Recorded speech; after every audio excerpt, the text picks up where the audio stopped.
Hello everyone, नमस्कार दोस्तों। मेरा नाम है आलोक वाजपेयी। स्वागत करते हैं आप सभी का एसजीआई कंपटीशन क्लासेस में। एक बहुत महत्वपूर्ण विषय पर चर्चा करने वाले हैं। हालांकि वो विषय लगभग सभी लोगों को ज्ञात है, लेकिन बहुत सारे उसमें तकनीकी चीजें हैं। उन तकनीकी चीजों को हम लोग डिस्कस करेंगे और बात करने वाले हैं यूजीसी के नए कानून की, जिस पर अभी हाल ही में सुप्रीम कोर्ट ने रोक लगा दी है। आखिरकार ये यूजीसी का नया कानून है क्या, इसके बारे में हम लोग डिटेल में जानेंगे। उसके बाद में सुप्रीम कोर्ट ने रोक क्यों लगाई, क्यों क्योंकि पूरे भारतवर्ष में ये बड़ा हल्ला हो रहा था, लोग इसका विरोध कर रहे थे। आखिरकार विरोध करने का क्यों सोच रहे हैं लोग, क्यों विरोध कर रहे हैं, क्यों इस बिल के अगेंस्ट में हैं, ये है क्या आखिरकार। जब भी हम लोग संविधान में देखते हैं, एक तो हम लोग समझते हैं इक्वलिटी और दूसरा होता है इक्विटी। बेसिकली इक्विटी और इक्वलिटी में यहाँ पर हम लोग फर्क जानेंगे, क्योंकि यहाँ पर जो नया बिल लाया गया है, बेसिकली एक यूजीसी का सेक्शन 3C है, उसमें संशोधन करके, यानी कि 2012 में एक जातिगत जो भेदभाव है उसके ऊपर कुछ चेंज किया गया और नया एक कानून लाया गया 2026 में। उस कानून का मैं नाम आपको बता दूं, promotion of equity in higher education institution 2026, ये कानून का नाम है। और इसी कानून में जो 2012 का कानून था उसमें कुछ अपडेशन किया गया और अपडेशन से इसमें सीधे सीधे SC, ST, OBC आदि को शामिल किया गया और ये कहा गया जातिगत भेदभाव कैसे कैसे उच्च शिक्षण संस्थानों में रोका जा सकता है। हालांकि यह मामला थोड़ा सा पुराना है। इसके अगर हम लोग थोड़ा सा ऐतिहासिक पृष्ठभूमि में जाएं तो हम सभी लोग जानते हैं, हैदराबाद यूनिवर्सिटी का एक PhD का एक स्टूडेंट था, रोहित वेमुला।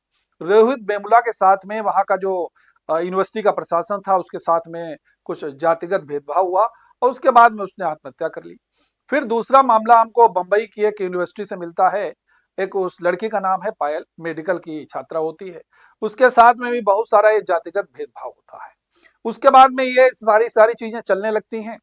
तो रोहित वेमुला और पायल कर्णगी जो नाम था, उनके परिवारजनों ने एक वहां पर जो थी एक याचिका दी कि भाई ऐसा ऐसा जातिगत भेदभाव उच्च शिक्षण संस्थानों में हो रहा है। तो यूजीसी के द्वारा इसके ऊपर संज्ञान लिया गया और बहुत सारे नियम भी बनाए गए। उसी का हम लोग ये कह सकते हैं कि जो सेक्शन 3C जो लाया गया है, इसमें बहुत सारा परिवर्तन किया गया है। और यह परिवर्तन बेसिकली ये SC, ST और OBC के लिए है। अब इस समय वर्तमान समय में जो पूरा समाज है वो दो धड़ों में बट गया है। एक तो धड़ा हो गया जनरल वाला और एक धड़ा हो गया SC, ST, OBC वाला। जनरल वाले लोगों का ऐसा मानना है, ऐसा कहना है कि भाई ये अगर चीजें आई तो इसका दुरुपयोग हो सकता है। और जो 2012 का कानून था उसमें ये सारी की सारी चीजें नहीं ऐड ऑन होने की जरूरत क्या थी। हालांकि अगर नीचे हम लोग डिटेल में पढ़ते हैं तो उसमें EWS को भी वहां पर शामिल किया गया है। ये बात मैं आपको स्पष्ट करके बता दूं, लेकिन सीधे सीधे जो 3C में लिखा हुआ है वो सीधे से SC के लिए, ST के लिए, OBC के लिए जो जातिगत भेदभाव है वहां पर डिफाइन किया गया है, याद रखना है। ठीक है, क्लियर है। अब देखिए, एक बहुत आसान भाषा में इसको हम लोग समझते हैं कि आसान भाषा में आखिरकार ये यूजीसी के नए नियमों पर सुप्रीम कोर्ट ने रोक क्यों लगाई, क्यों हुआ इसका विरोध, सामान्य वर्ग को किस बात का डर, समर्थन में क्या तर्क है। अब ये जो मामला जब सुप्रीम कोर्ट में पहुंचा तो सुप्रीम कोर्ट ने बहुत सारे आर्टिकल्स का भी वास्ता दिया। सुप्रीम कोर्ट ने कहा 2012 का जो आपका जो नियम बना हुआ है उसमें यह संशोधन करने से कहीं ना कहीं जो वर्ग है वो सीधे सीधे पृथक होता दिखाई दे रहा है। इससे कहीं ना कहीं समाज पर सीधा सीधा प्रभाव पड़ रहा है। ये सारी दलीलें वहां पर दी गई, वकीलों के द्वारा भी और जज के द्वारा भी इन दलीलों को दिया गया और फिलहाल इसके ऊपर रोक लगा दी गई है और एक तारीख दी गई है। अगली सुनवाई 19 मार्च को होगी। बहुत सारी कमेटी बनाएगी सरकार, उस कमेटी के द्वारा वो सारी की सारी चीजें फिर से जस्टिफाइड करके दी जाएंगी। उसके बाद में आगे क्या होगा, एक कोर्ट के ऊपर मामला अब हो गया है। फिलहाल इसके ऊपर रोक है, ये बात एकदम फिक्स है। यूजीसी का नया नियम क्या है, नियमों का विरोध क्यों हो रहा है, SC, ST, OBC छात्रों और अध्यापकों के लिए क्या नियम है, कौन इसका विरोध कर रहा है, इसके विरोध और समर्थन में क्या तर्क दिए जा रहे हैं, सुप्रीम कोर्ट में जो दायर याचिका है इस याचिका में क्या कहा गया है, याद रखना है। अब सीधा सीधा आप ऐसे समझ लो, बड़ा आसान सा है। देखिए मैंने यहाँ पर कुछ पॉइंट्स आप लोगों के लिए लगाए हुए हैं, इनको बड़े ध्यान से समझना है। उच्च शिक्षण संस्थानों में भेदभाव रोकने और समानता अवसर देने की कोशिश। हालांकि ये 2012 में जब हमने अभी आपको एक कहानी बताई रोहित वेमुला पायल, ये सारे केसेस हुए उसके बाद में, हालांकि संज्ञान लिया गया, लेकिन अब नया अपडेशन है, उसमें सबसे बड़ा जो मामला है वो ये कहा गया कि भाई SC ST OBC के लिए ही ऐसा क्यों है, ठीक है ना। तो कहीं ना कहीं जनरल वाले अलग, इसका दुरुपयोग भी हो सकता है। इसी बात को लेकर के पूरे भारतवर्ष में इस कानून का विरोध किया जा रहा है।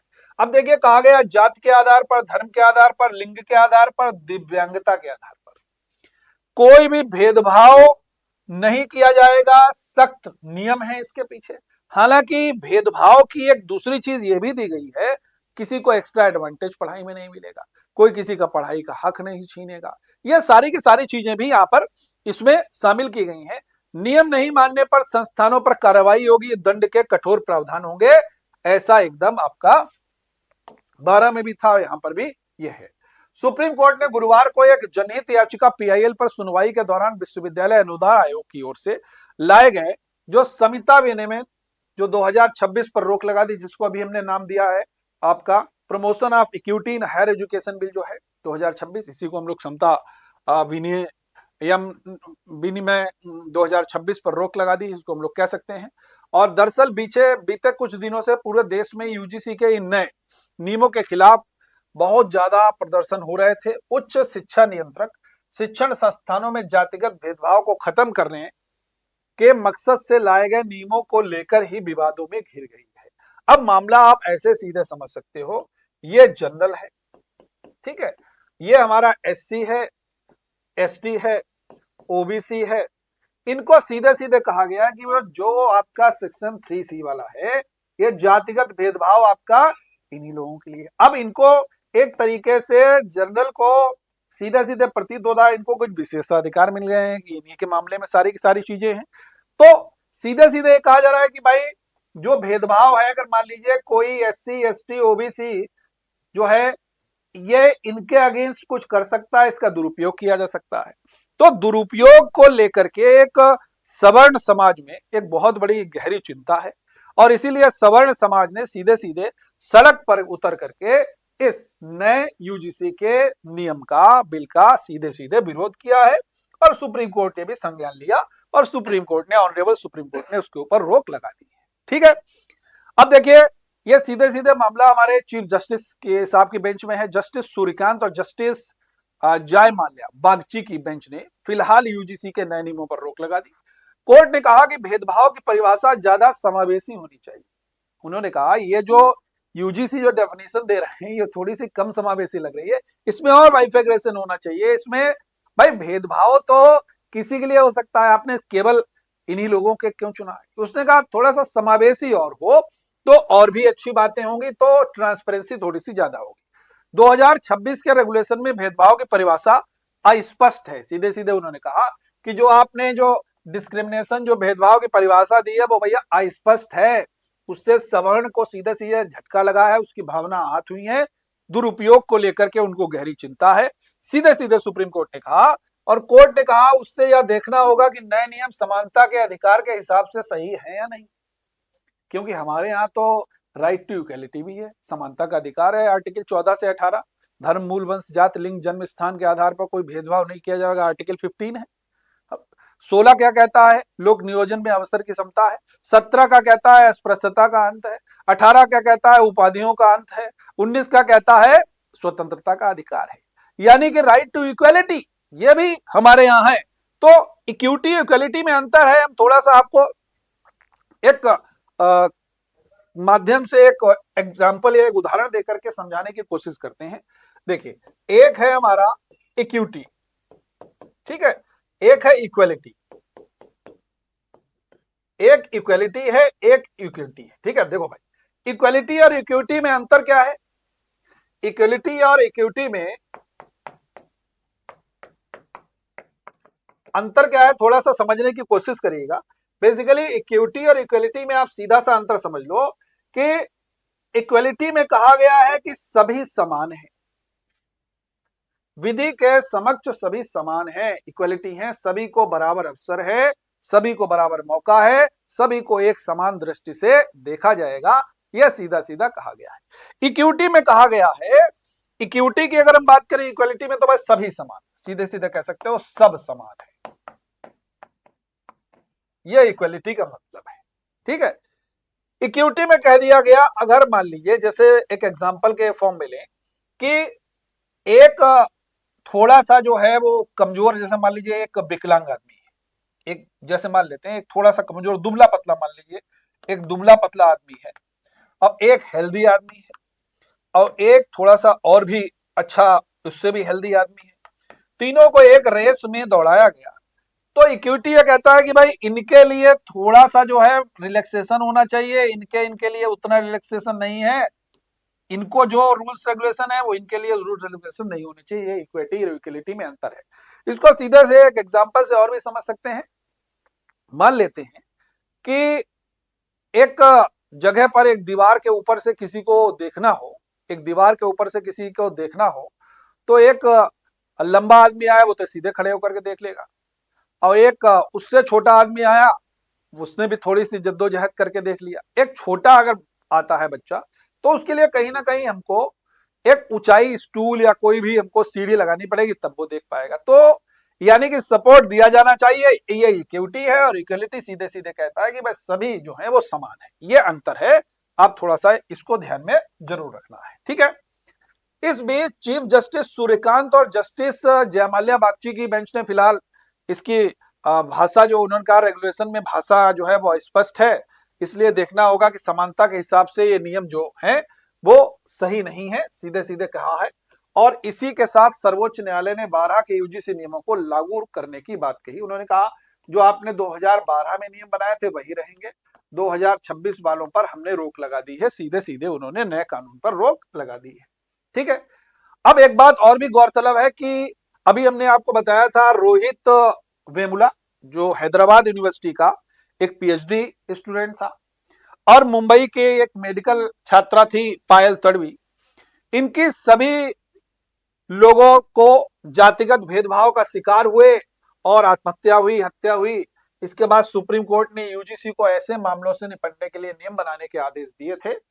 तब 13 जनवरी 2026 को यूजीसी ने उच्च शिक्षण संस्थानों के लिए समता विनियम 2026 लेकर के आई, जिसमें सामान्य वर्ग के लोगों के द्वारा एससी एसटी के बाद अब ओबीसी के साथ भी जातिगत भेदभाव करने पर कड़े प्रतिबंध, कड़े प्रावधान बना दिए। अब आप देखो सीधे सीधे नियम में क्या है, शेड्यूल कास्ट है, शेड्यूल ट्राइब है, अदर बैकवर्ड क्लास है। अब कह दिया गया जातिगत भेदभाव करने पर कड़े प्रावधान बनाए। अब जातिगत भेदभाव अगर इनके साथ मान लीजिए होता है, ठीक है, अब मान लीजिए जेन्युइन भी हो सकता है और थोड़ा सा जेन्युइन नहीं भी हो सकता है, तो इसका मिसयूज जरूर होगा।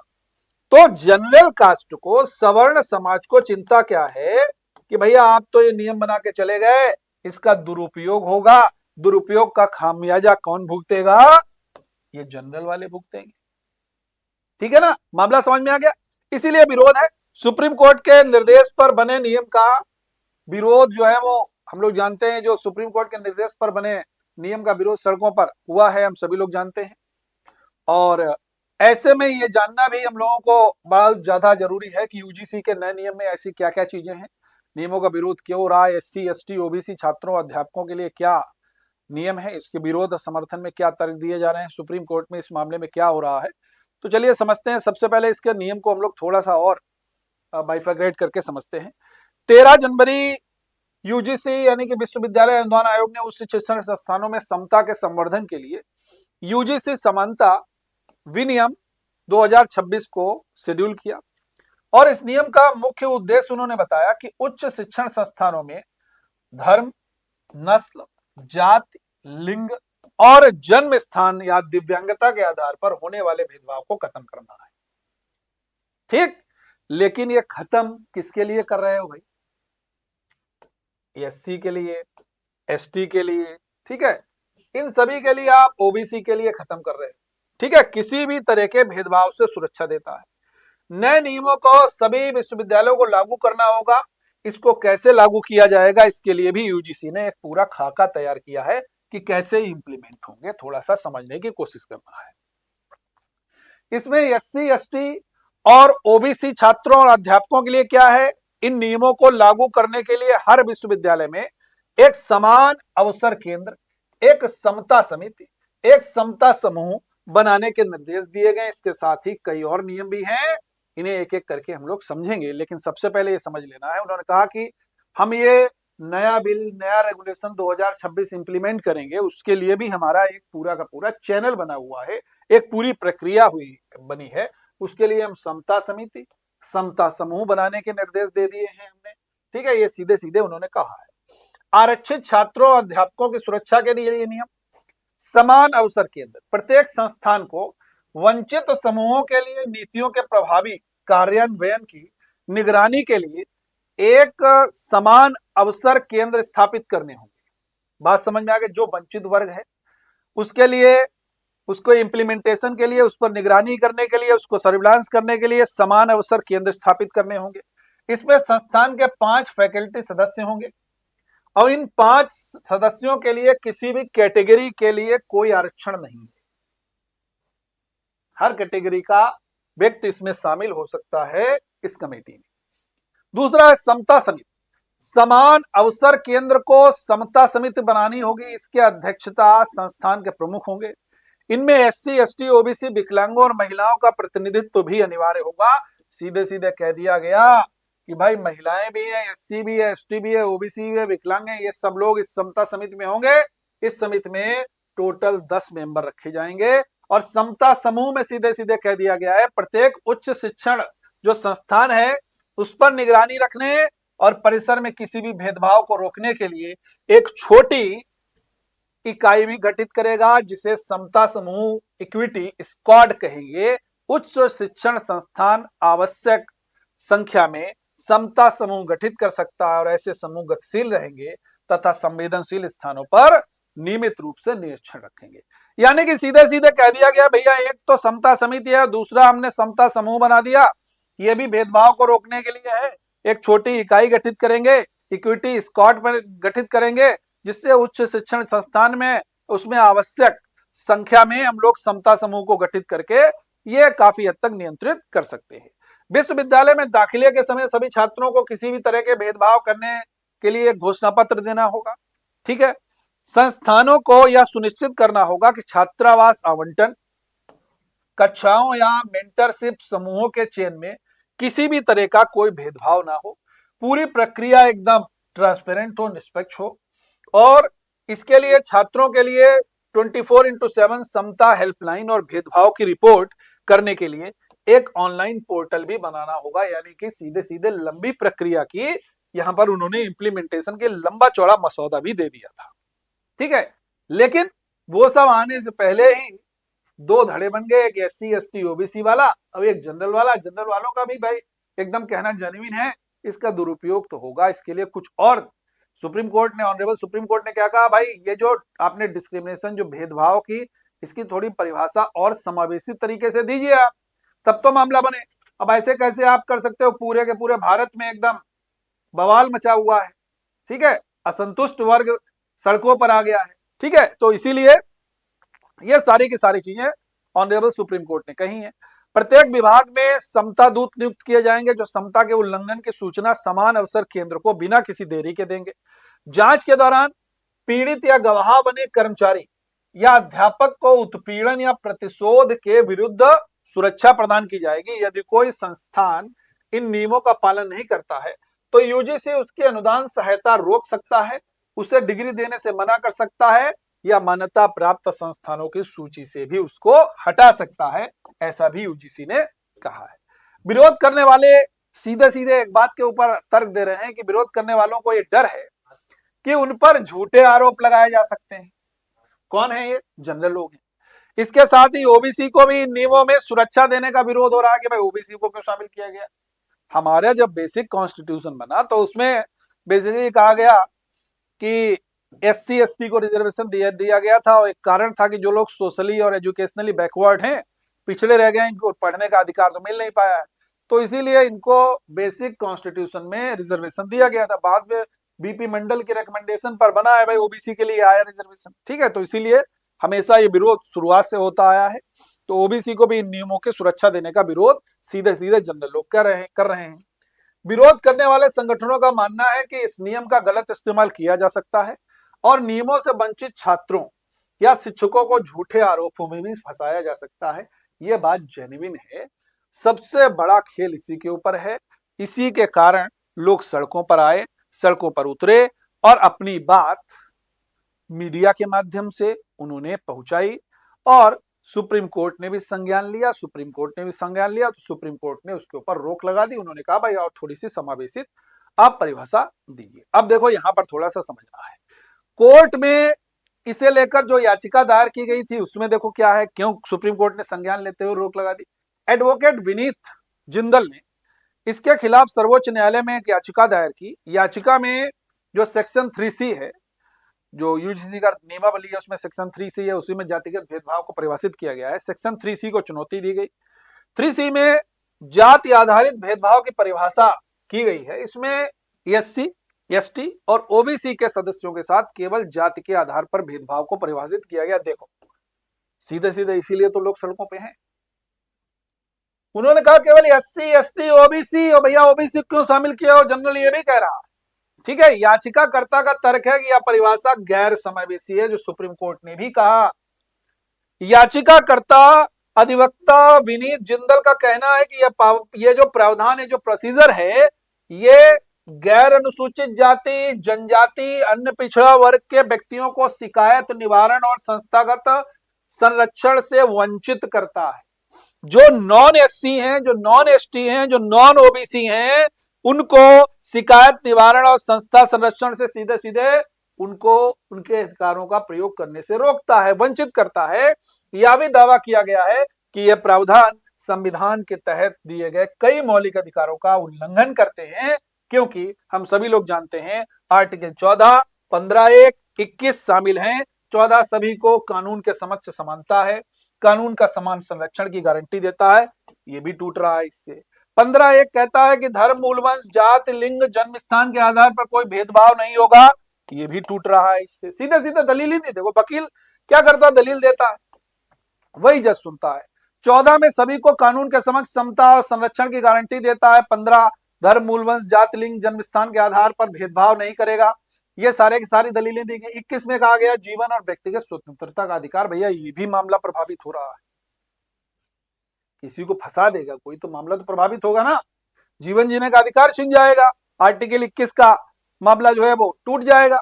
याचिकाकर्ता ने सरकार और UGC से जवाब मांगा है कि विनियमों के तहत समान अवसर केंद्र, समता हेल्पलाइन, जांच तंत्र और जो सेक्शन 3C पर उचित पुनर्विचार के साथ सभी को बिना किसी भेदभाव के लिए लागू करे। सीधे सीधे सुप्रीम कोर्ट ने ये कह दिया है।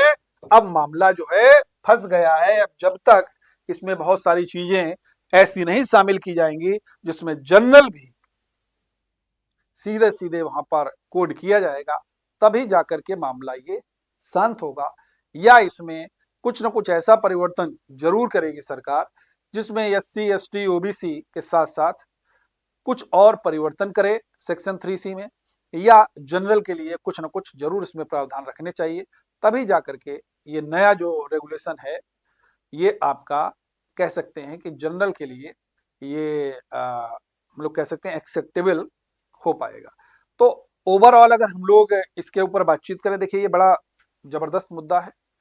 आपका स्टेट PSC का एग्जाम हो, UPSC का एग्जाम हो, या आपका कोई इंटरव्यू में आप जा रहे हैं तो वहां पर ऐसे चीजों के बारे में सीधे सीधे पूछा जा सकता है। और बेसिकली ये आपका प्रेजेंस ऑफ माइंड और आपकी ओपिनियन क्या है, इसके ऊपर बहुत ज्यादा ये टॉपिक आपका निर्भर करता है कि आपकी सोच क्या है। जैसे फॉर एग्जांपल पूछ दिया जाए आपसे कि UGC का नया रेगुलेशन 2026 बना है, इससे आपको SC, ST, OBC और जनरल के बीच में क्या समाज में वास्तव में भेदभाव उत्पन्न होगा इससे?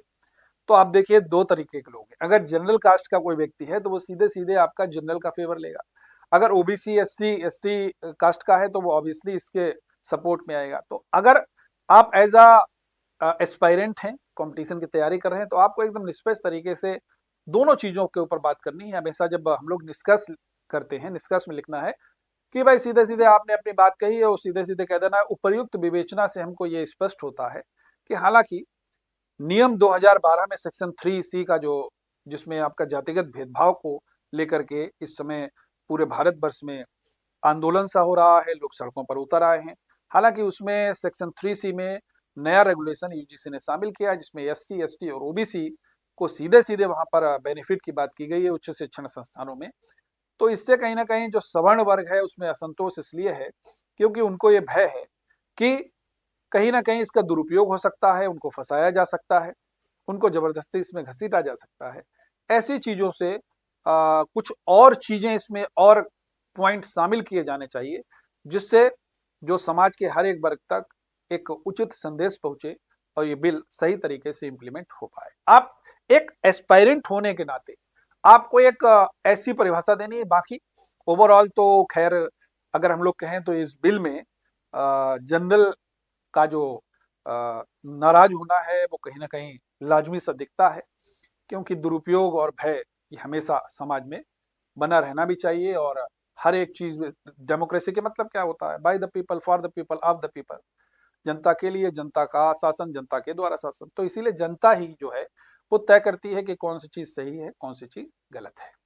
तो आप सभी लोग हमारे चैनल को सब्सक्राइब जरूर कीजिएगा, वीडियो को शेयर जरूर कीजिएगा। Thank you everyone. जय हिंद।